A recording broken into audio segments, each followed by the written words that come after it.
and we've got our second presenter here. Busy morning for us. Yes, today we've got now, I lost my place in the thing. We've got Dr. Nesa Keshavarz, and you're gonna, present to us today. I think we've got her spotlighted and stuff now. And perfect. And presenters up. Awesome. So she's going to present on her research on corrective exercise. And so your research, is a researcher and corrective exercise specialist focused on Parkinson's disease and musculoskeletal disorders. She's a kinesiology project coordinator at Savvy Knowledge Corporation and a research assistant at the University of Alberta's Faculty of Rehabilitation Medicine, with a background in clinical work with elderly and neurodevelopmental populations. She integrates research and practice to enhance motor function. Her work includes postdoctoral research at the University of Calgary, publications on gait analysis and posture, and the development of innovative health solutions for individuals with Parkinson's disease. So welcome, and I'll turn it all over to you. Good afternoon, and thank you for having me. My name is Nesa, and I'm honored to be speaking today, especially during Parkinson Awareness Month. As you may know, this year theme is PUSH. It stands for Preparation, Unique, Safety, and Health. It's about pushing forward, but not physically. It's about pushing forward in our mindset and approach to health. In today's talk, we are focusing on two key aspects of health: posture and mobility, and how preparation and safety improve your move more freely, confidently, and purposefully.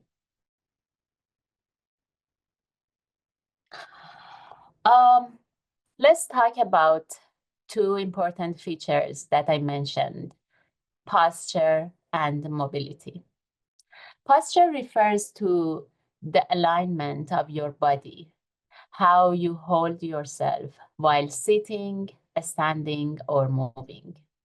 It's the way your head, spine, shoulder, and hip stack and support one another. A good posture is not just about appearance. It's about balance, breathing, and even your mood. Mobility. Mobility, on the other hand, is your ability to move freely and confidently through a space. It includes walking, turning, standing up, or even rolling in bed. When we talk about mobility, we are really talking about independence. In your independence in getting through the day on your own term.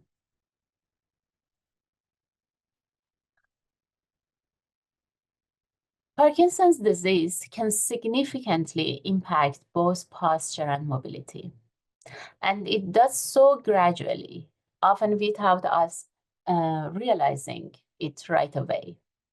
One of the most common changes is a stooped posture. People tend to lean forward with the head and shoulder dropping. This forward tilt shifts the body center of gravity and making it harder to stay balanced. The other hallmark is freezing of gait.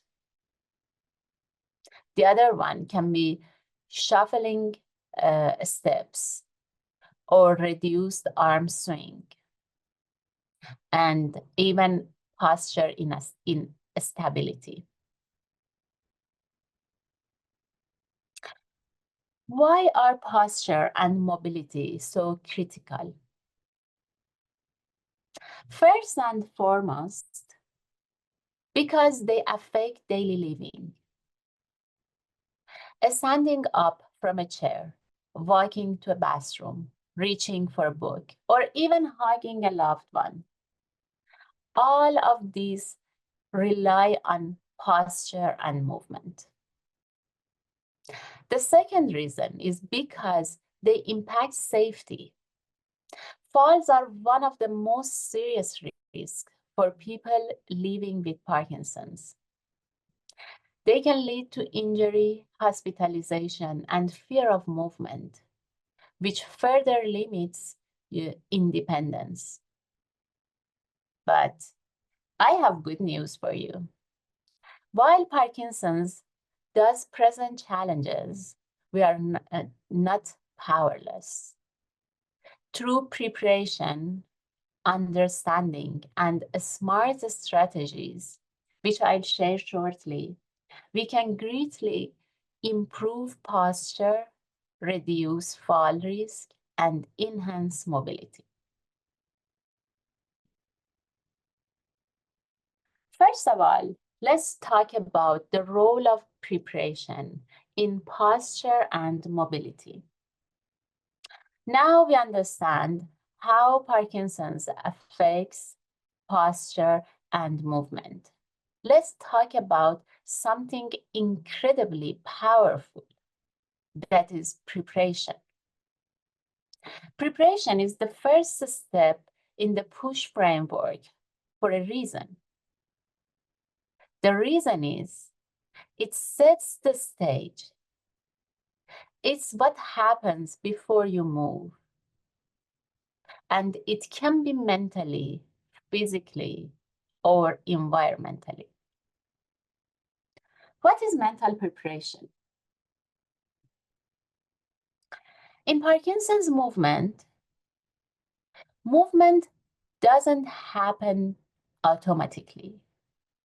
So instead of jumping into an action, you often have to plan for it. For example, before getting up from a chair, take a moment to pause. Mentally rehearse what you are about to do. Feet flat, lean forward, hands on armrests, and push. That kind of internal dialogue can reduce hesitation and increase control. The other kind of mental preparation is visualization. Studies show that when individuals imagine themselves walking or climbing stairs with confidence, it can activate motor pathway in the brain. So even before the first steps is taken, the brain is primed for the action. The other kind of preparation is physical preparation, the same as warm-ups. Warm-ups are not just for athletes. Simple activities like marching in place, rolling shoulders, or taking deep belly breaths can help loosen muscles and wake up the body. So it can physically prepare your body for the movement. The other kind of preparation is environmental preparation that is equally vital. Environmental preparation includes clearing walking paths, making sure lighting is good, and keeping assistive devices within reach. One phrase that I often use is, don't just move, set up to succeed. When we pause and prepare, we give the brain and the body the chance to sync up. We reduce the chance of freezing, we lower the risk of falls, and if we boost confidence. And in Parkinson's, confidence is almost everything. So whether it's standing, walking, or transitioning between activities, remember, a few seconds of preparation can make all the differences. The second important matter is safety. That is really essential. In Parkinson's, safety is not just about avoiding injury. It's about preserving independence, reducing anxiety, and encouraging continued movement. One of the biggest risks we face with posture and mobility is falling. Falls happen more often in Parkinson's due to several reasons: shuffling gaits, freezing, poor posture, and sometimes medication fluctuation. But we have some empowering point. Many of these risks can be reduced or even prevented with some key safety strategies. I can bring some practical examples, the same as home safety modification. You can clear walking paths. You can remove throw rugs, install grab bars, use night lights, and one of the most important one, sit down to dress. These changes don't have to be big or expensive, but they make a huge difference. The second suggestion is proper footwear. Footwear matters more than most people realize. Please wear flat, supportive shoes, non-slip soles, no flip-flop, no backless shoes. Your feet are your foundation. Make sure they are secure. The third suggestion is timing your activity. Try to schedule movement, even walking, doing chores, doing exercises. Avoid rushing. Rushing is often the trigger for freezing or falling. Give yourself permission to take your time. My fourth suggestion is using support when you need. These supports may include a walker or cane, holding onto a sturdy furniture, having a body walk with you. And remember, using a mobility aid is not a sign of weakness. It's a sign of intelligence and preparation. And my last suggestion for today is involve professionals. Work with physiotherapists who can teach balance to you, balance strategies, learning how to keep your balance. Work with occupational therapists who assess your home environment. Work with kinesiologists who help with personalized movement plans. You don't have to navigate this journey alone. Remember, safety is not about avoiding movement. It's about making movement sustainable. When people feel safe, they move more. And when they move more, they stay stronger, more engaged, and more connected to the life. So let's not think of safety as a limitation. Let's see it as a launch pad for your next step.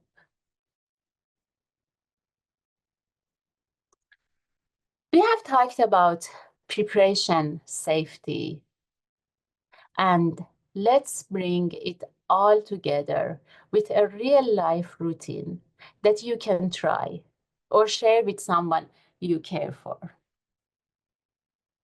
I can bring some Simple daily sequence designed to improve posture and mobility, build confidence, and minimize fall risk.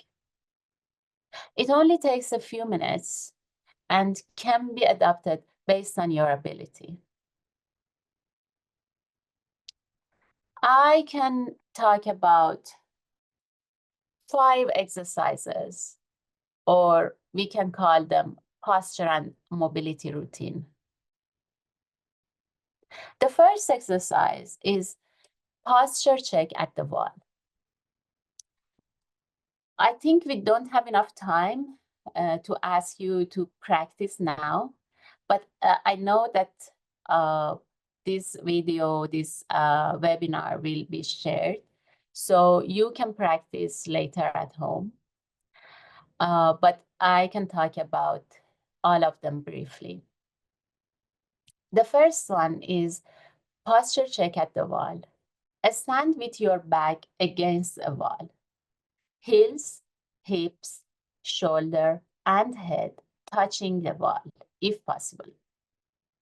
Take 3 deep breaths and reset your alignment. This helps your body remember upright posture and activate core muscles. The second exercise is march in place. March in place for 20 or 30 seconds. Focus on lifting your knees and swing your arms. This exercise boosts circulation, activate gait pattern, and warm up the legs. The third exercise is visual cue walking. Lay down strips or tapes or use tile on the floor. Walk slowly, a step purposefully, and do some walking over the visual markers. Visual cues reduce freezing and encourage larger steps. The fourth exercise is shoulder rolls and deep breathing. Roll your shoulders backwards 10 times. Inhale through the nose and exhale through the mouth. This exercise reduces tension and encourages upright chest posture. And the fifth exercise is balance hold. Hold on to a counter or chair. Try lifting one foot slightly off the ground for 5 to 10 seconds and switch sides. Practicing balance daily helps prevent falls. You can do this routine in the morning to start your day or in the afternoon as a reset, even doing just 2 or 3 of these exercises, and you can see the difference. And remember, it is very important that progress is progress, no matter how small. The goal is consistency, not perfection.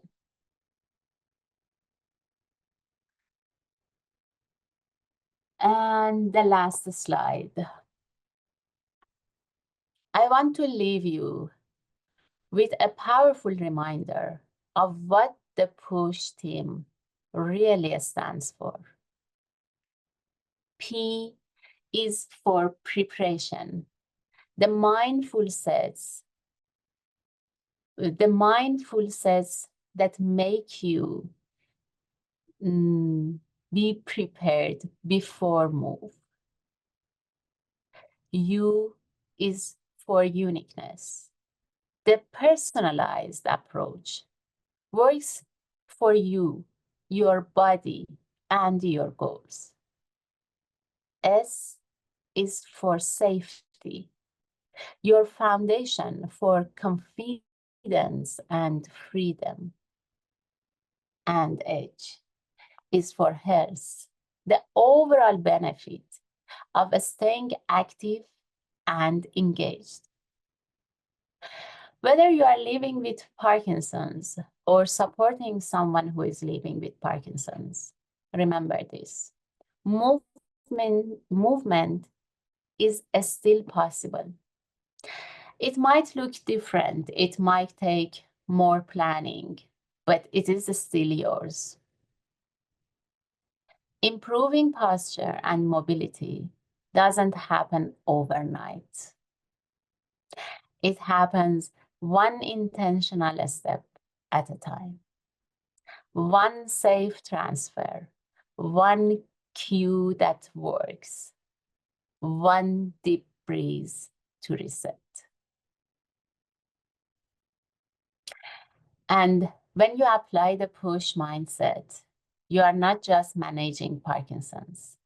You are actively shaping your journey with a strength and purpose.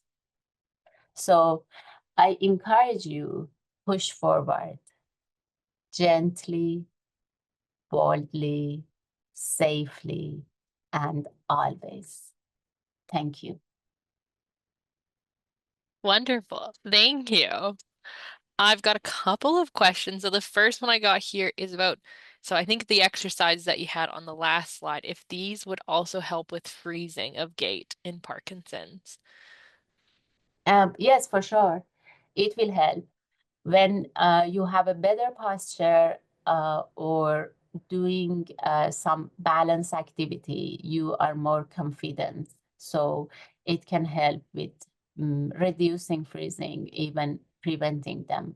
One of the exercises is making some cue walking, putting some strap or tiles on the floor. It's very important practice for preventing freezing. Hmm. Excellent. Thank you. I have another one here. If there was any techniques you might suggest for improving some of like the concentration and perception changes in Parkinson's. So I think maybe they're asking about some of like the cognitive changes that they're seeing with Parkinson's. Um, Today's focus was on posture Mm. and mobility. Hmm. It may looks that are not directly connected to cognitive, but all the practice about preparation can improve the cognitive abilities because you are thinking about the uh, I don't know, steps of doing the exercises. You are preparing your mind. You are preparing the pattern of the exercise, and they are totally connected to improving the cognitive power. And on the other hand, when you have a better posture, you can breathe better. You have a better Mm. mood. So all of them can improve your cognitive abilities. And always movement, doing exercise is a very important help for improving your cognitive abilities. Excellent. And then going here about kind of the posture. Is there like thinking about like the posture they're finding that like they're leaning forward and falling? Is there like any other tips or things you might offer for advice to kind of help in keeping that posture, I guess, proper throughout the day? One of my most important suggestion is using the aid, the same as cane or walkers for preventing falls if you need. Mm. But it's not a suggestion for improving the posture. It's for safety and preventing the fall. Mm. About improving the posture, I mentioned some exercises. The first one Mhm. was uh, setting your posture at the wall. It can help you to stay long and uh, straight.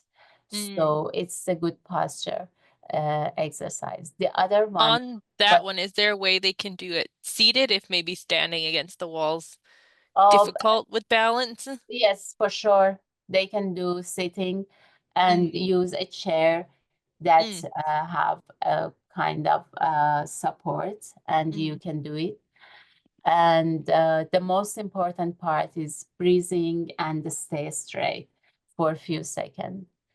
And when you have a good balance, you have a better posture. And at the other side, when you have a better posture, you have a good balance. So the exercise about balance can help again to have a better posture. Awesome. Thank you. Just looking here, that's all the ones that I've got here for it. Just gonna give it a second, see if there's any like last minute ones. I don't see anything. Well, wonderful. Well, thank you for joining us to present. This is fantastic, especially as we're heading into Parkinson's Awareness Month here, as you mentioned, where our kind of theme is staying active and push. So wonderful. Thank you so much. And thank you for everyone who came out and joined us today. It was lovely to have you all out here.